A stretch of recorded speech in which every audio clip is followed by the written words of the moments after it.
உங்களுடைய அகம் புறம் ரெண்டுத்திலையுமே ஒரு லீடரா இருக்கிறது அப்படிங்கிறது சாமானியமான விஷயம் இல்லை. லீடர்ஷிப் குவாலிட்டி அப்படிங்கிறது என்ன? யார் தெரியுமா லீடர்?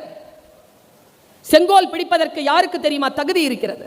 தன்னை விட எப்பவுமே நமக்கு யார் லீடர் அப்படின்னாலே எல்லாரையும் விட சிறப்பானவர்கள் லீடர்கள்னு நினைச்சுக்கிட்டு இருக்கோம். கிடையாதுங்க. எல்லோரையும் விட சிறப்பானவர்கள் இல்லை தலைவர்கள். தன்னை விட சிறப்பானவர்களை உருவாக்குபவர்கள் தான் தலைவர்கள். அந்த தலைமைத்துவம் நம்ம கிட்ட இருக்கா? All the trainers are leaders. தன்னை விட சிறப்பானவர்களை உருவாக்குபவர்கள், அந்த வாழ்க்கையில் தன்னை முழுமையாக கொடுத்தவர்கள். ஒரு செங்கோலை பிடிக்கிறது அப்படிங்கிறது சாதாரணமான விஷயம் இல்லை. வைய தலைமை கொள். வைய தலைமை கொள்வது என்றால் என்ன? இந்த உலகத்துக்கு தலைமை ஏற்க முடியுமா? 800 கோடி மக்கள் இருக்காங்க, அவ்வளோ பெரிய நிலப்பரப்பு. அதை ஆட்சி பண்ணிட்டு என்ன பண்ணோம்? 100 வருஷம் தான் வாழ போறோம்.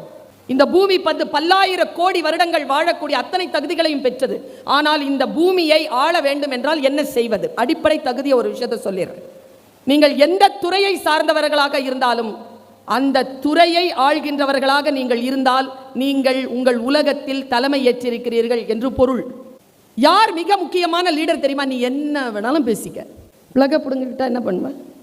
லீடர் பிளக பிடுங்கி விட்டுருவான், ப்ரோவோக்காகவே மாட்டான். எனக்கு ஜீசஸ் கிரைஸ்டை ரொம்ப பிடிக்கும். he was a real leader. பைபிளில் படித்து பார்க்கும்போது அந்த மனிதனை பற்றி ஒரு ரகசியம் எனக்கு தெரிகிறது.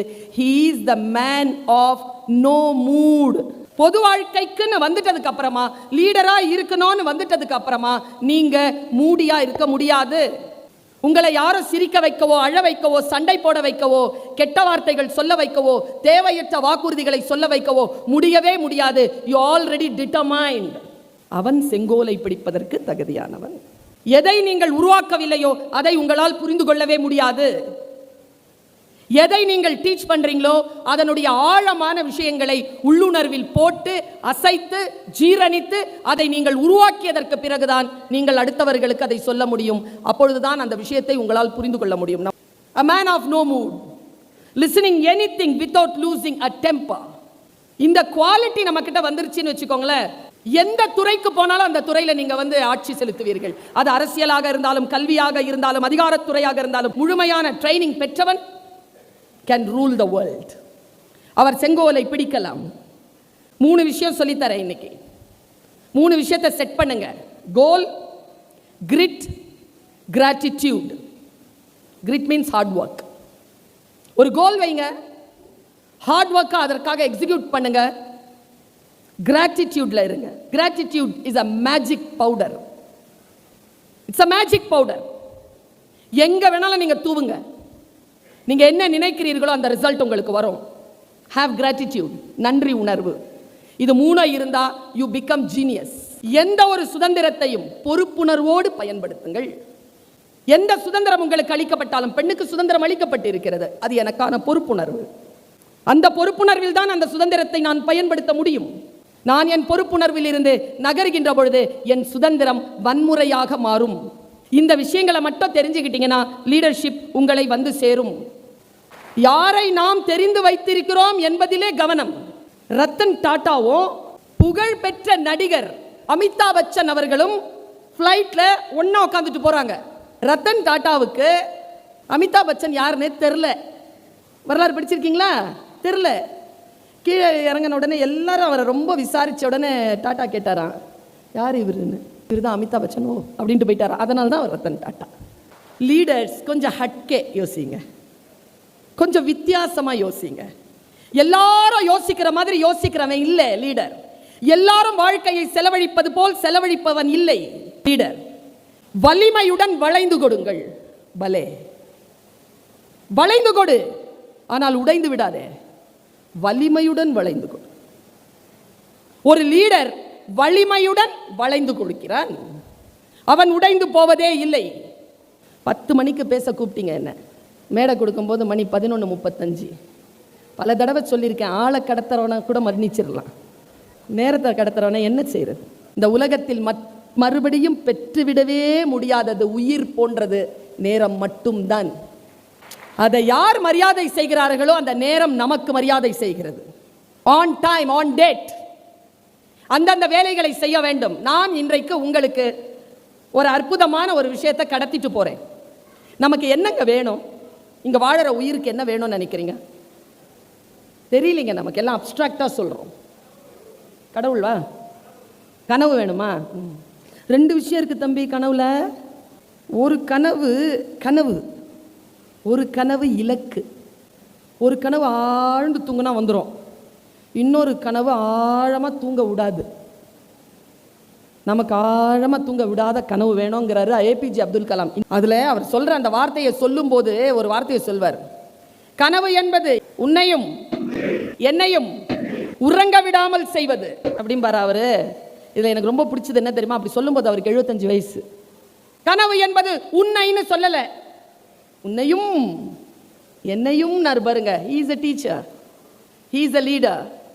எதை ப்ரீச் பண்றியோ உன்னுடைய வாழ்க்கையும் நீ அதை அனுமதிக்கிறாயா, அவன் டீச்சர். ஆசு என்றால் குற்றம், இரிதல் என்றால் களைதல். குற்றங்களை களைபவர்கள் ஆசிரியர்கள். கு என்றால் இருள், ரு என்றால் விளக்குதல். இருளை விளக்குபவன் குரு, வழிகாட்டுபவன் ஆசிரியன், வாழ்ந்து காட்டுபவன் குரு. வாழ்ந்து காட்டவன் எந்த வார்த்தை வாயிலிருந்து வருகிறதோ அந்த வார்த்தைக்கு தகுதியான வாழ்க்கை முறை நமக்கு இருக்கிறதா? இல்லை என்றாலும் உருவாக்கி கொண்டு அதை பேசக்கூடியவர்களுடைய பேச்சிலே அறம் வாழும். நமக்கு என்ன வேணும்னு கேட்டா நேசம், பாசம், சந்தோஷம், கனவு, என்னென்னமோ சொன்னீங்கல்ல. நான் சொல்றேன் ஒவ்வொரு உயிருக்கும் என்ன வேணும்னு. ஏன் தெரியுமா? ஏன் இந்த மாதிரியான பேச்சுகள்லாம் கேட்கணும் தெரியுமா? தேடி தேடி அலைந்தாலும் புத்தகங்களில் கிடைத்து விட முடியாத மாணிக்கங்களை ஏற்கனவே வாசித்து அனுபவித்து அறிந்தவர்கள் வந்து மேடையில் சொல்வார்கள். 15 ஆண்டுகள் உழைப்பில் கிடைக்கக்கூடிய ஒன்று உங்களுக்கு சுலபமாக 5 நிமிடத்தில் கிடைத்துவிடும். அதனால்தான் கற்றலில் கேட்டல் நன்று. Just quit your comfort zone. Comfort ஜோனை குவிட் பண்ணாத எவனுமே லீடர் கிடையாது. கம்ஃபர்ட் ஜோனை உருவாக்குங்க. ஏற்கனவே இருப்பது அல்ல. இந்த பிரபஞ்சம் இருக்குல்ல, அது அதி அற்புதமான சக்தி கொண்டது. இந்த பிரபஞ்ச சக்தியை ஆன்மீக உணர்வை கடந்து நான் சொல்கிறேன், அது ஒரு பிசிக்ஸ், அது ஒரு விஞ்ஞானம். நீங்க எத்தனை பேர் கடவுள் நம்பிக்கை கொண்டவர்கள் என்று எனக்கு தெரியாது, ஆனால் பிரபஞ்ச சக்தியின் மீது நம்பிக்கை வையுங்கள். என்னன்னு தெரியல, நான் ஏன் இன்னைக்கு இங்க வரணும், இன்னைக்கு வந்திருக்கவே முடியாத சூழல், என்னை கூப்பிட்டவருக்கு தெரியும். நீ உங்களில் எத்தனை பேர் நேசித்தீர்களோ என் பேச்சை கேட்க வேண்டும் என்று அந்த சக்தி இழுத்து கொண்டு வந்து நிறுத்தி இருக்கிறது. நில்லு, உட்கார்ந்து பேசு. இப்போ என்னுடைய பேச்சு 40 நிமிஷம் நடக்குது. எவ்வளோ சம்பளம் கொடுக்கலாம்? 1 லட்சம், அவ்வளோதானா? நான் ஒன்று கேட்குறேன், ஒரு என்னுடைய பேச்சுக்கு 1 கோடி ரூபாய் கொடுக்கலாமா? அந்த கோடியில் போய் நின்னுக்க.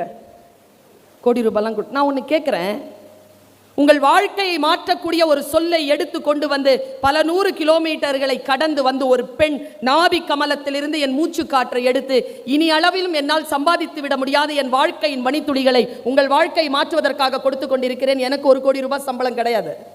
எதை வேண்டுமானாலும் நீங்கள் காதில் கேட்கலாம். நீங்க ப்ரோவோக் ஆகவே இல்லையா, நீங்க உங்களுடைய டெம்பர் லூஸ் பண்ணவே இல்லையா, நீங்கள் கற்றலில் இருக்கிறீர்கள் என்ற அர்த்தம். பல நேரங்களில் கற்றல் நின்று போகின்ற இடம் என்ன தெரியுமா? உணர்ச்சி வசப்பட்டு ப்ரோவோக் ஆகிறது. குதிக்கிற மாதிரி ஒருத்தர் நடிக்கிறார், அவர் குதிக்கவே இல்லை. உண்மையா குதிக்கிறவனுக்கு பேர் டூப்பு. குதிக்கிற மாதிரி நடிக்கிறவருக்கு பல கோடி ரூபாய் சம்பளம் இந்த நாட்டில் நடக்குதா இல்லையா? சரி, அப்போ நான் கோடீஸ்வரி ஆக மாட்டேன். நான் எப்படி வலிய தலைமை கொள்வது? நான் சொல்கிறேன், எப்பொழுது பர்வீன் சுல்தானா பேசுகிறேன் என்ற பொழுது தமிழகத்திலும் இந்த உலகத்திலும் 1 கோடி காதுகள் திறந்து கொள்கின்றனவோ அப்பொழுது நான் அந்த துறையில் கோடீஸ்வரியாக இருக்கிறேன். அந்த துறைக்கு நான் தலைமை ஏற்கிறேன்.